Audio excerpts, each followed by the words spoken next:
पल भर के लिए कोई हमें प्यार। 70-এর দশকের সেই সিনেমা হলের আলো আধারি, পর্দায় বেল বটম প্যান্ট ও চওড়া কলারের ফ্যাশন, আর ব্যাকগ্রাউন্ডে আর.ডি. বর্মনের চনমনে সুর, এই সব কিছুর কেন্দ্রে ছিলেন যিনি, তিনি বলিউডের চিরন্তন ড্রিম গার্ল হেমা মালিনী। শোলে কিংবা জনি মেরা নামের সেই গ্ল্যামারাস অবতার হেমার পর্দায় আসা মানেই ছিল হল ভর্তি দর্শকের উন্মাদনা।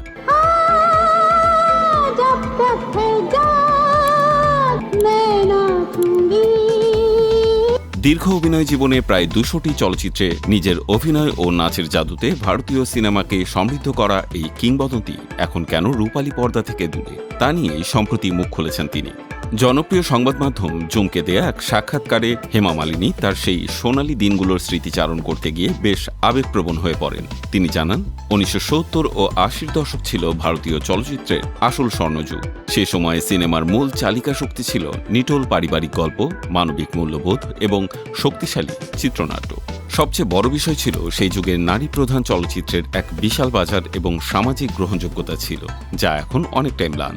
সীতা और গীতা কিংবা খুশবু এর মতো কালজয়ী ছবিতে কাজ করার অভিজ্ঞতা মনে করিয়ে দিয়ে তিনি বলেন, সে সময় প্রযোজকেরা বারবার তার উপর ভরসা রাখতেন এবং প্রতিটি ছবিতে থাকা 5-6টি মেলোডিয়াস গান সিনেমার সাফল্য নিশ্চিত করত।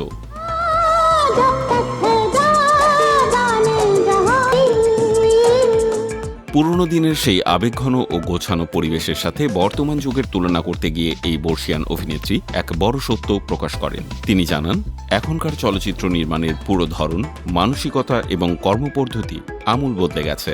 কর্পোরেট সংস্কৃতির আধিপত্য এবং প্রযুক্তির অতি ব্যবহারের কারণে সিনেমার সেই চিরন্তন মানবিক আবেগ এবং গল্প বলার ক্লাসিক্যাল ঢং এখন আর আগের মতো খুঁজে পাওয়া যায় না।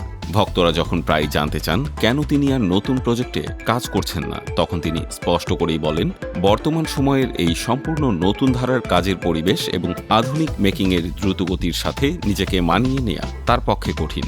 জোর করে স্রোতে গা ভাসানোর চেয়ে নিজের গৌরবময় অতীতকে ধরে রাখাই তার কাছে শ্রেয়।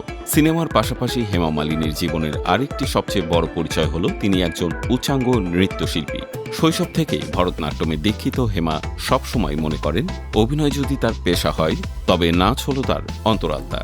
পর্দার লাইট ক্যামেরা থেকে দূরে থাকলেও নৃত্যের এই সাধনা তিনি আজও পরম মমতায় এবং নিয়মিতই অনুশীলনের মাধ্যমে ধরে রেখেছেন। এর বাইরে মেগাস্টার ধর্মেন্দ্রর সঙ্গে তার বাস্তব জীবনের প্রেম, বিয়ে এবং 2 কন্যা এশা ও অহনাকে নিয়ে তার ছিমছাম পারিবারিক জীবনও সাধারণ মানুষের কাছে সবসময় এক অনুকরণীয় দৃষ্টান্ত হিসেবে থেকেছে।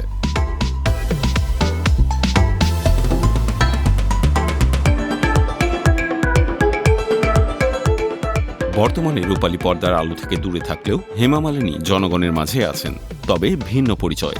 ভারতীয় জনতা পার্টি অর্থাৎ বিজেপির হয়ে দীর্ঘদিন ধরে রাজনীতি করা এই তারকা বর্তমানে উত্তরপ্রদেশের মথুরা আসনের সংসদ সদস্য হিসেবে অত্যন্ত সক্রিয়ভাবে দায়িত্ব পালন করছেন।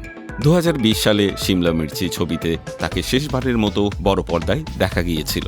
সস্তা স্ক্রিপ্ট, সস্তা জনপ্রিয়তার পেছনে না ছুটে নিজের সম্মান ও কাজের মান ধরে রাখাকেই তিনি সবসময় অগ্রাধিকার দেন।